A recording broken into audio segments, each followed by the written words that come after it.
봄 기운이 물씬 느껴지는 3월의 셋째 주일입니다. 요즘에는 낮에 좀 덥더라고요. 그런데 오늘 이제 비 오고 나서 내일 그리고 화요일 한 3일 정도는 좀 한산한 기운이 있을 거래요. 그리고 수요일 목요일부터 다시 따뜻한, 그래서 다음 주일에는 아마 여러분 중에 반팔 입고 오실 분도 계실지 모르겠어요. 우리가 그렇게 봄을 기다리면서 또 따뜻한 그날을 기대하는 것처럼 우리가 이 사순절 기간 너무나도 어둡고 어려운 시기를 지나고 있지만 그 시기가 지나고 부활의 기쁨을 우리가 반드시 맞이하게 될 줄 믿습니다. 오늘 앞뒤 옆분들 보시면서 오늘 은혜로 충만합시다 이렇게 인사하겠습니다. 시작. 은혜로 충만합시다. 아멘. 어려운 시간, 어두운 시간이 있어도 주님께서 반드시 승리의 날을 주실 줄 믿습니다.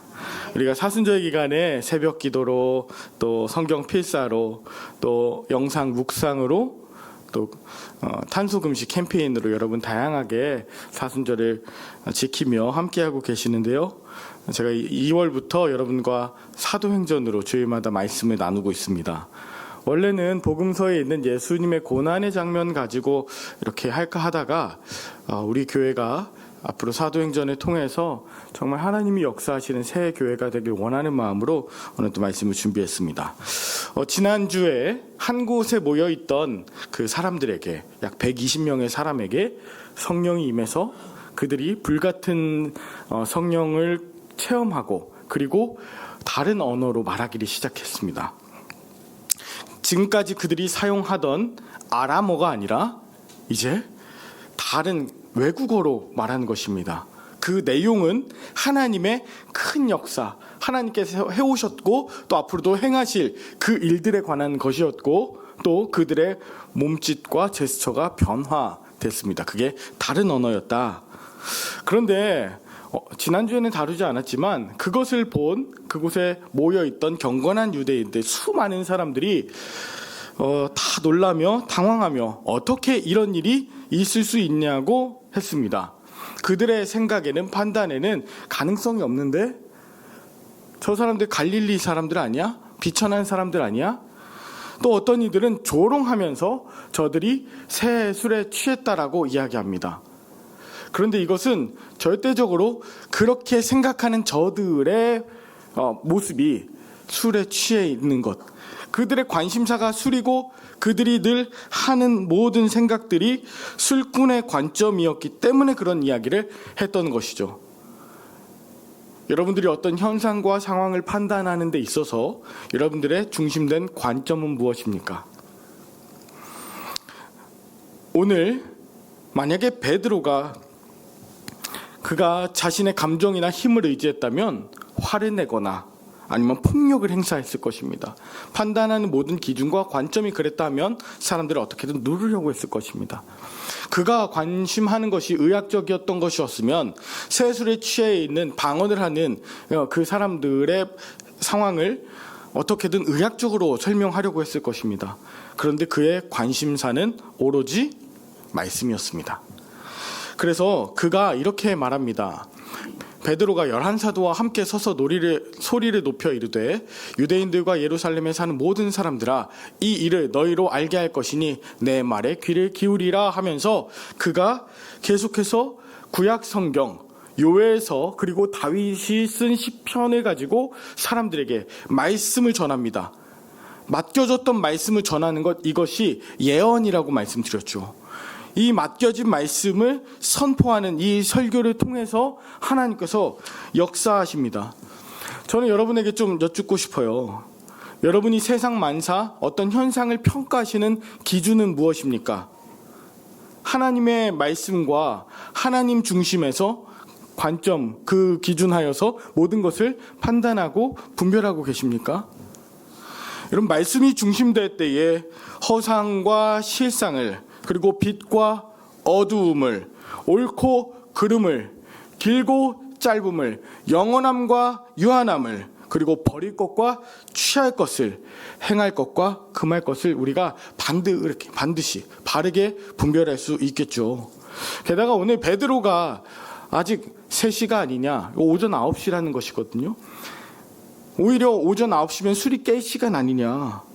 너희 생각과 달리 이 새 술에 취했다고 하는 이 사건은 다른 것이 아니라 구약 성경 말씀드린 요에서 2장에 기록된 그것이 이루어진 것이다 라고 말씀을 풀어요. 거기 있는 모든 유대인들은요, 대부분 요에서 2장의 말씀이 무엇인지 알고 있었습니다. 요에서는 행위의식만 따르고 단순하게 종교 행위에 빠져있던 이스라엘이 그 남유다가 심판을 받는다는 하나님의 날, 여호와의 날을 말하는 장면이었거든요. 제자들이 방언하는 것은 그때의 하나님이 주시는 표징이고, 그래서 다른 언어로 말하기 시작했고, 하나님이 심판하시는 그 여호와의 날에 관련한 것을 이 사람들이 알았기 때문에 모여있던 모든 사람들이 이제는 비웃음이 아니라 놀라움, 그 말씀을 듣는 순간 여호와의 날, 우리가 심판받는, 우리 끝나는 날이래 라는 그 마음에 놀라움은 두려움으로 변했습니다. 여러분, 제가 아무리 여기서 하나님의 크고 놀라운 말씀을 전한다 하더라도 우리의 목숨이 끝난다, 오늘이 마지막이라는, 나는 죄인이라서 죽을 수밖에 없는 인생이라는 그 사실을 깨닫지 않는다면 여러분, 말씀 들어오지 않습니다. 인간은 지금 당장 죽을 수밖에 없는 연약한 인생이고, 하나님께서 지금 당장 혼을 불러가셔도 아무렇지도 않은 그 죽음의 마지막 순간에만 진정한 구원을 갈망하고 진짜 하나님께 부르짖으며 하나님 도와주십시오라고 하는 그 진심이 나오는 것 아니겠습니까? 여러분, 저와 여러분들 모두 죽을 수밖에 없는 연약한 자이자 죄인이라는 것, 오늘 베드로가 그것을 선포하면서 말하고 있어요. 제자들이 방언하는 이 사건은 단순하게 술에 취한 사건, 놀라운 그냥 환상적인 일이 아니라 우리 이제 끝났다라고 하시는 하나님의 마지막 심판이라고, 정말 돌이켜 회개하라고 하는 요에서의 그 말씀을 베드로가 선언하고 있는 것입니다. 저는 오늘 다소 무거운 말씀을 좀 드리려고 해요. 오늘 제목이 너희가 이 패역한 세대에서 구원을 받으라 라는 것인데, 이 패역한 시대는 어떤 시대고 거기에 나는 어떤 모습으로 살고 있고 어떻게 구원을 받으라, 이따 보면 구원을 이루란데 그것을 어떻게 감당할 수 있을지 우리가 함께 살펴보길 원합니다. 첫 번째는 확실하게 알아야 됩니다. 확실하게. 오늘 함께 읽으신 본문 36절에 그런즉 이스라엘 온 집은 확실히 알지니 라고 합니다. 그리고 그것은 뭐냐면 너희가 십자가에 못 박은 이 예수님을 십자가에 너희가 못 박았다고 하는 것입니다. 사실 예수님을 못 박은 것은 로마 군인들 아닙니까? 십자가에 못 박아서 정치범이라고 해서 사람들에게 공포감을 심겨주고 절대 다른 짓 못하도록, 반란 못하도록, 저항 못하도록 그렇게 달아놓은 것 아닙니까? 죄송합니다. 그런데 그 십자가에 못 박으라고 한 것은 또 유대 종교 지도자들이었습니다. 예수를 십자가에 못 박으시오, 그렇게 얘기한 이유는 이것이었습니다. 신명기 21장 23절에 나무에 달린 자는 하나님께 저주를 받았음이니라. 그러니까 저 율법에 의하면 예수님이 십자가에 달려 돌아가신 것은 하나님이 심판하셔서 하나님께 저주를 받아서 죽었다고 하는 그 율법을 접목시켜서 자신들의 죄는 감추고 하나님이 하신 거야 라고 한 것입니다. 자, 로마 군인들과 유대 종교자 지도자들이 예수님을 그렇게 율법으로 죽였습니다. 무력으로 죽였습니다. 그리고 그 수많은 그 자리에 있던 이스라엘 사람들, 모든 온 집들은 로마군과 유대 종교자 지도자들이 예수님을 죽일만 해서 또 죽을 만한 죄를 지어서 죽었겠지라고 그렇게 생각했을 것입니다. 두려우니까, 용기가 없으니까, 괜히 나도 그렇게 될까. 유대인들이 그렇게 가만히 있다 보니 로마 군인들과 유대 종교 지도자들은 더욱더 대놓고 착취했습니다. 성전에서도 아예 대놓고 수많은 그런 불법 행위들을 저지르고요. 남의 것을 빼앗는데도 아무런 양심의 가책을 못 느끼고요. 불의한 일을 하거나 저항하는 자는 죽이고요. 죽인 것을 합리화하기 위해서 율법을 거들먹거리면서 내가 아니라 하나님이 그러신 거다. 이거 하나님의 이름을 망령되이 일컫는 행위거든요. 타인에게 모든 죄를 전가시킵니다. 그런데 대부분의 사람들은 나는 별로 관심 없어. 나는 중립이야. 기울어진 운동장에서 여러분 중립 N단에 넣으면 어떻게 됩니까? 쏠립니다. 기울어지고 속력 가속도가 붙습니다. 나는 순종하는 사람이야. 나는 그냥 하나님의 뜻 가운데 나는 잠잠하게 기도만 해 라고 하는 말로 대부분 그렇게 살았던 것입니다. 그때 베드로가 말한 것입니다. 온 이스라엘 집은 확실히 알지니 너희가 십자가에 예수를 못 박았다. 로마 군인들처럼 적극적으로 못으로 예수님을 십자가에 못 박았느냐 아니면 율법적으로 못 박았느냐 그 차이는 있겠지만 그냥 구경꾼으로 아무렇지도 않은 것처럼 있었던 그 모습 자체가 방관이고 동참하는 일이고 무책임하고 무관심한 이 모든 것이 예수님을 함께 죽인 것이다. 너무나 안타까운 건 이런 일들이 오늘날도 계속 반복되었다는 것입니다. 3.1운동을 통해서 나라를 되찾고자 하고 군부 독재 때 민주주의를 외쳤던 수많은 분들, 수많은 우리나라의 위기와 어려움이 있을 때마다 자신을 희생하고 헌신하며 먹여가며 그렇게 힘내자고 했던, 그래서 수많은 피 흘린 자들이 있는가 하면 적당히 모른 척하거나 그때에도 기회를 엿보거나 거짓을 흘리거나 요즘처럼 막말하거나 동조하는 자들도 있습니다. 아니, 적당히 경건하게 예배드리고 내 할 일 다 했다라고 하시는, 그리고 자기 행복과 자기의 성공만을 기원하는 그런 그리스도인들도 있습니다. 종교인들이죠. 그런데 하나님은 그런 힘의 논리, 거짓 군중심리, 탐욕의 행위, 예수님을 못 박는 그 행위를 그만두지 않으시고 오늘 36절 이후에 보면은 하나님이 주와 그리스도가 되게 하셨다고 하면서 베드로를 통해서 수많은 시편의 이야기를 하십니다. 여호와께서 내 주에게 말씀하시기를 주가 되게 하셨습니다. 예수 그리스도를 주에게 말씀하시기를 내가 네 원수들로 내 발판이 되게 하려니 너는 내 오른쪽에 앉아 있으라 올리셨어요. 그리고 시편 110편 방금 읽었던 그 1절뿐 아니라 여호와께서 예수 그리스도를 부활시키셨고 또 승천하셔서 다시 오시는 그 심판의 날이 올 것이다. 오늘 그런 날이야. 오늘 그런 때야. 너희가 그런 자야. 라는 것을 분명하게 말씀하세요. 그랬더니 37절에 그들의 마음이 찔렸습니다. 내가 정말 저런 사람이었구나. 나 잘 사는 줄 알았는데, 적당히 괜찮은 줄 알았는데 저런 것까지 그래라고 하는 것이 아니라 마음에 찔렸어요. 찔렸다고 하는 카타니 소마이는 심하게 찌른 거예요. 그냥 톡 건드린 게 아니고요.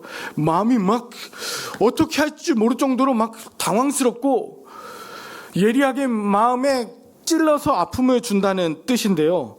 여러분, 이 말씀을 보면요, 베드로가 말씀을 전할 때 그가 전한 것이 아니라 성령께서 말씀을 통해서 그들에게 역사하셔서 숨어 있었던 그 죄악과 양심을 찔러 쪼개서 분리시키시는 이 장면들을 연상하게 됩니다. 히브리서 4장 12절에 하나님의 말씀은 살아있고 활력이 있어 좌우의 날선 어떤 검보다도 예리하여 혼과 영과 및 관절과 골수를 찔러 쪼개서 그 안에 숨겨있는 죄악들을 발견하게 하시는 거거든요. 지금 오늘 베드로를 통해서 말씀으로 성령 수술을 하고 계신 겁니다. 성령 수술. 나를 찌르는 말씀, 후벼파는 말씀이 내 거짓과 위선과 불의함과 나태함과 교만과 악독함과 적당히 타협함과 무관심의 그 모든 것들을 도려 내고 계시는 겁니다. 이 말을 들은 사람들이 우리가 어이할꼬 어찌할꼬 물어 이릅니다. 물어 이르다는 이 레고란 뜻은 쏟아내듯이 말하는 거예요. 억지로가 아니라 나 이제 어떻게 살지? 그럼 저는 어떻게 해야 할까요? 정말 묻기 시작하는 거예요. 저는 이 말을요 이렇게 한번 표현해 보았습니다. 베드로요, 그동안 내가 적당하게 종교인으로 사는 것이 구원의 길이라고 생각했지만 그 예수 그리스도를 따르는 삶이 무엇인지 확실하게 알지 못했습니다. 그저 주일에 정해진 때 예배 드리고 기도하고 헌금하며 철저한 종교인으로 사는 것, 그것만으로 내가 할 일을 다 했다 할 수 없고 오히려 예수를 죽이는 일에 방관하며 나 스스로를 합리화시킨 그런 죄인이었음을 고백합니다. 그런데 이제 나는 어떻게 살아야 합니까? 베드로가 이야기합니다. 두 번째, 회개하라. 38절에 너희가 회개해야. 회개가 말뿐이 아니라 삶을 돌이키는 메타, 전환하고 노이아, 생각을 완전히 전환하고 유턴하는 것입니다. 방향을 돌이키는 것입니다. 이대로는 주님의 심판이 임할 수밖에 없을 정도로 구원과 상관없는 그런 적당한 종교인, 그런 유대인들이라는 것을 지금 말하고 있는 거예요. 그래서 뭐 하래요? 세례를 받으래요. 세례를 받고 죄 사함을 받으래요. 여러분, 세례라고 하는, 밥티조라고 하는 그 세례 그 원어는 뭐냐면 물로 씻다, 원래 정결함에서 비롯된 것입니다. 근데 이게 적당하게 씻어서는 안 되니까 아예 담궈서 빨래하듯이 그렇게 완전 담궈버리는 것입니다. 그래서 더러운 것 다 빠지고 새 것으로 나오게 되는 것을 세례라고 하는데, 이것이 우리 자신에게 적용되어야 된다는 거예요. 이제는 존재 자체가 더러워져서 적당하게 씻는 것으로는 안 된다. 물속에 몸을 완전히 잠궜다가 다시 살게 돼서 건져냄을 받아서 새 삶을 사는 그런 회개, 그런 세례가 필요하다는 것이었어요. 사실 유대인들에게는 세례가 필요 없었습니다. 태어나면서부터 유대인들은요, 나는 선택받은 백성이야, 나는 구원받은 백성이야 라고 하는 그런 자긍심이 있었거든요. 그런데 베드로가 얘기하는 거예요. 안 돼. 죽었다 다시 태어나야 돼. 왜? 예수를 십자가에 못 박은 그 죄는, 그 못 박는데도 방관하고 무관심했던 그 모든 죄악들은 그 정도가 아니고서는 될 수가 없어. 예수 이름으로 세례를 받아야 돼.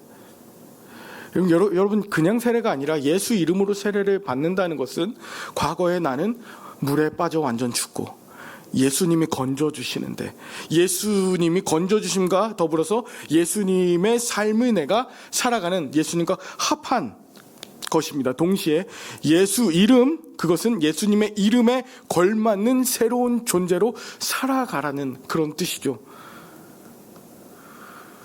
유대인들은 세례받을 필요가 없다고 했지만 진짜 이 말씀을 내게 주시는 하나님의 말씀이자 나 변하지 않으면 진짜 죽는 거구나, 그 날이구나라고 진지하게 받아들였던 사람들, 새로운 존재로 다시 살기 원했던 결단한 사람들, 성령의 선물을 받습니다. 성령의 선물을 이따가 말씀드릴게요. 모든 자들, 그 누구라도 얼마든지 부르시는 자들에게 이것을 허락하셨으니 누구든지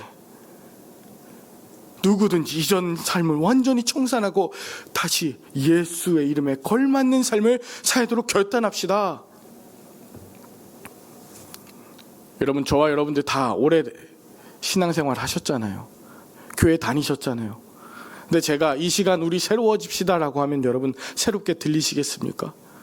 마찬가지였을 거예요. 베드로가 유대인들에게 하는 이 설교, 이것이 성령께서 내게 하시는 하나님의 살아있는 말씀으로 나를 후벼파시는 이 역사 가운데 지금 내가 다시 예수 이름으로 세례를 받아야 되겠다라고 하는 그런 결단까지 생긴 거예요. 그리고 유대인에게만 국한되어 있다는 이 배타적 선민 사상 내려놓고, 교만 내려놓고 예수 이름을 부르며 십자가를 진 그리스도인이 되어서 이제 40절에 오늘 제목입니다. 너희가 이 패역한 세대에서 구원을 받으라.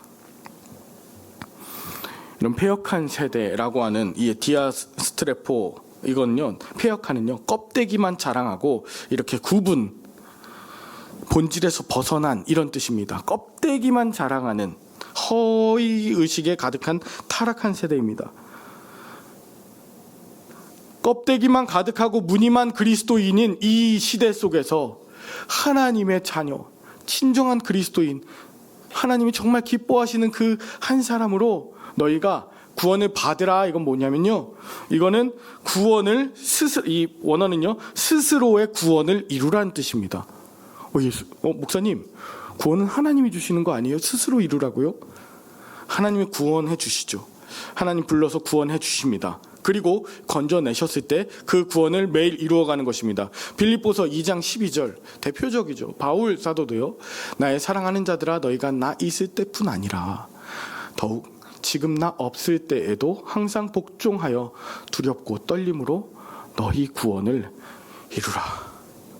너희 구원을 이루라. 이건 무슨 뜻이에요? 하나님이 건져주신 이후에 살아가면서 구원을 이루는 삶, 즉 성화, 예수 그리스도를 닮아가는 이 구원을 이루라는 거예요. 즉 폐역한 이 세대에서 예수 그리스도를 따르는 한 줄기 빛, 그 사람이 되라고 그렇게 우리에게 말씀하시는 거예요.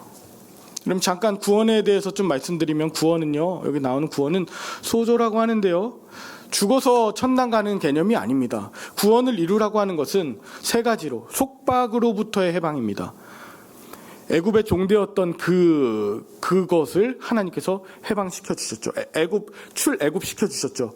그러면 출애굽은 주님의 은혜이지만 가나안 땅으로 들어가서 그 광야를 걷고 주의 거룩한 백성으로 살아내겠다고 하는 이 거룩한 성화의 과정은 우리가 이루어야 할 구원입니다. 두 번째, 구원은 포로 귀양살이로부터의 귀환입니다. 바벨론 포로에서 돌아오는 것, 이거 구원입니다. 그런데 돌아와서 성전을 재건하고 하나님의 말씀으로 살아가는 것, 우리가 이룰 구원입니다. 위험과 어려움에서 구출시켜 주시는 것, 모든 병과 어려움에서 그렇게 낫게 해주시는 것, 주님의 은혜입니다. 그런데 그 사람들을 더불어서 위로하고 격려하고 함께 공동체를 이루며 살아가는 것, 우리가 스스로 이룰 구원입니다. 이것을 감당하라고 하는 것이죠. 근데 폐역한 세대는 뭐라고 합니까? 구원 나중에야, 나중에. 지금 고난 당해도 주님이 다 아셔. 죽어서야. 그렇게 말하면서 현실을 못 보게 합니다.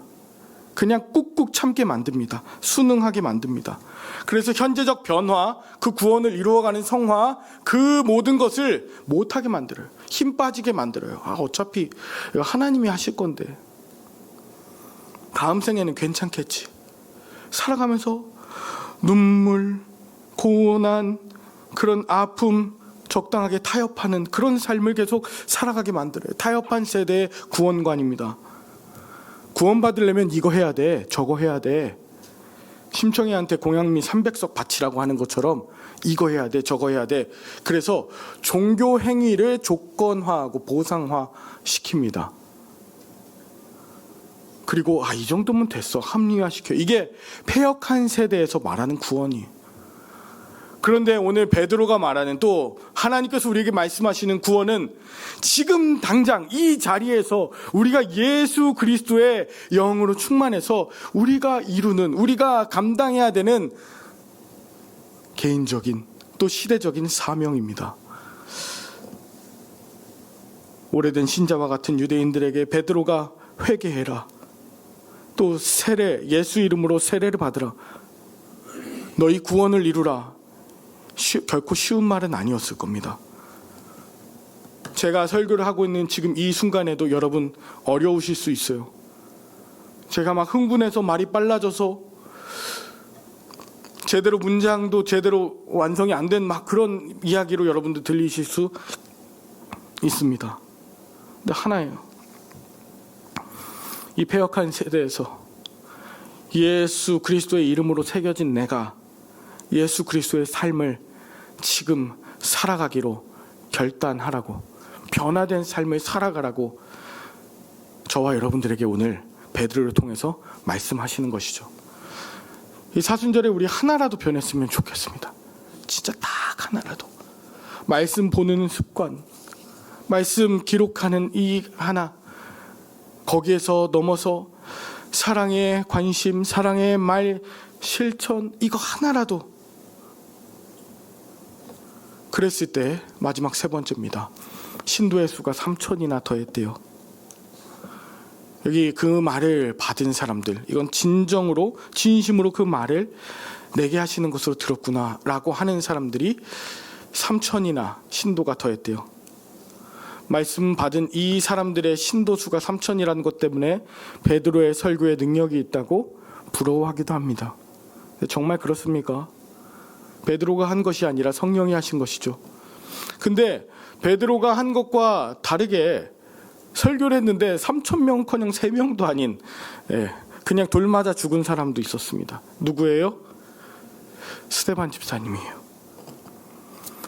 모든 구약의 말씀을 통틀어서 목숨을 걸고 전했을 때 성령의 충만함이 있었습니다. 그리고 그 말씀의 능력이 사람들을 찔렀습니다.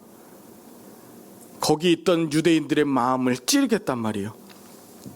근데 반응은 달랐습니다. 회개가 아니라 이를 향하여, 그를 향하여 이를 갈고 돌을 던졌습니다.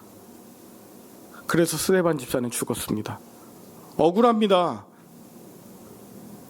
누군가는 성령의 역사에 그 말씀을 전했는데 3,000명이 회개하고 누구는 돌 맞아 죽어요. 그런데 자세히 보면요, 본문이 좀 다르게 보입니다. 성 밖으로 내치고 돌로 칠세, 증인들이 옷을 벗어서 사울이라 하는 청년의 발 앞에 두었습니다. 아마 사울이라 하는 청년, 바울이죠. 바울이 아마 행동대장이나 약간 권위 있는 그런 사람이었던 것 같아요. 옷을 그 사울의 앞에 두었습니다. 그리고 나서 돌로 치는데 스데반이 뭐라고 하냐면, 주 예수여 내 영혼을 받으시옵소서.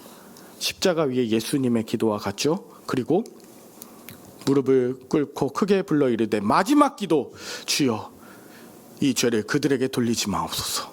이 말을 하고 잤습니다.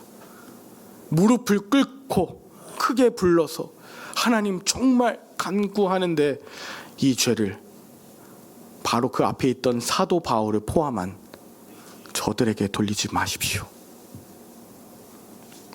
그 기도가 이후에 바울에게 임한 것입니다. 다메섹 도상으로 가던 그 바울이 이 기도가 계속 마음에 있지 않겠습니까? 예수님이 말씀하시죠. 사울아 사울아 어찌하여 네가 나를 핍박하느냐 박해하느냐. 기도가 응답된 것이죠. 여러분, 중요한 것이 아까 그 스데반이 주 예수여 내 영혼을 받으시옵소서라고 기도했잖아요. 정말 중요해요. 오늘 본문 아까 41절에 나온 신도의 수가 3,000이나 더했다고 하는데, 이 신도는 교인들 1명, 2명, 3,000명이 늘었다는 얘기가 아닙니다. 이 신도라고 하는 이 단어가 뭐냐면요, 푸시케입니다. 영혼입니다. 생명이에요. 그들요 육신적으로 살아있지만 죽었던 자들이요 새 생명을 얻은 거예요. 주님의 혼이 저기로 간 거예요. 이게 구약에서는 생명이라고 하는 네페시라고 하는데요, 그냥 일반적인 유대인들이 아니고 일반적인 종교인들이 아니요 진짜 살아있는 그리스도인들로 3,000명이, 한 영혼도 귀한데 그 안에 영이 새로워졌고 영이 채워졌다는 것입니다. 그리고 나서 결과가 이렇습니다. 사도의 가르침을 받고 서로 교제하고 떡을 떼며 오로지 기도하기를 힘썼대요. 중요한 건 영이 바뀌었어요. 영이 들어왔어요. 혼이 들어왔어요. 넋이 나가 있고 생각이 빠져 있고 그냥 되는 대로 살았던 저들에게 예수의 말씀이 들어오고 그것이 베드로처럼 기준이 되었습니다. 그리고 예수 그리스도가 하셨던 것처럼 가르치고 교제하고 떡을 떼며 자신을 내어주면서 오로지 예수님처럼 기도하기를 힘썼대요. 이것이 패역한 세대에서 저들이 구원을 이루며 살았던 모습입니다. 저는 이제 말씀을 마무리하고자 합니다. 여러분, 우리가 확실히 알아야 합니다. 우리는 죽습니다. 죽어가고 있습니다. 어쩌면 이 안에 혼이 있는지, 정말 예수 그리스도의 영이 있는지 우리가 확인해 봐야 돼요. 없으면 그리스도인이 아니라고 말했습니다. 오늘이 하나님께서 주신 마지막 날이라면, 심판하시는 날이라면 어떻게 사시겠습니까? 내 원수를 갚아주시옵소서라고 하시겠습니까? 내 기도가 단순하게 썩어질 것을 위해서 기도하면서 그렇게 구하겠습니까? 아니죠. 그동안 죽임의 문화에 동참하고 방관하며 예수를 죽였음을 회개하고, 이기심과 탐욕, 분노와 정죄로 가득한 내가 죽어 마땅함을 고백하며, 주님, 내가 이렇게 죽지만 주님 다시 살게 된다면 주님의 영으로 가득해서 주님과 함께 합하여 살아서 새로운 영으로 다시 주님과 함께 부활하길 원합니다. 그래서 두려움 없어지는 것 아니겠습니까? 마지막 날이라고 해도 두렵지 않게, 주님, 내가 주와 함께 다시 살고, 혹여 오늘이 아니라 하루를 더 주신다면 주님과 함께 부활한 삶을 살아내겠습니다. 하루가 아니라 일주일을 주셨습니다. 10일, 한 달, 1년, 얼마를 더 주신지 모릅니다. 오늘 이후로 저와 여러분들이 정말 새로워진, 죽음을 코앞에 두지만 새롭게 살아가는 구원을 이루는 저와 여러분들 다 되시길 축복합니다. 성령의 선물이, 이 주님의 혼이, 영이 여러분과 함께 하시기를 간절히 축원합니다. 기도하겠습니다. 하나님 아버지, 이 시간 본문 속 제자들을 사로잡아 주신 성령으로 말미암아 우리도 언제 어디서나 진리 가운데 기준 삼고 주님의 뜻을 행하게 하옵소서. 이곳 예배당뿐 아니라 이 예배당에 나서는 모든 자리, 그리고 매일매일 성령님을 힘입어 예수 이름에 걸맞는 삶을 사는 구원을 이루는 자 되게 하여 주옵소서. 우리 한 사람 한 사람이 어두운 세상을 진리로 비추는 사도로 부름받았음을 잊지 않게 하옵소서. 함께 모여서 주님의 이름을 높이며 예수가 부르셨던 평화의 노래를 부르며 부둥켜 안고 살려내라고 이 패역한 세대에서 우리를 구원하신 우리 주 예수 그리스도의 이름으로 기도 올리옵나이다. 아멘.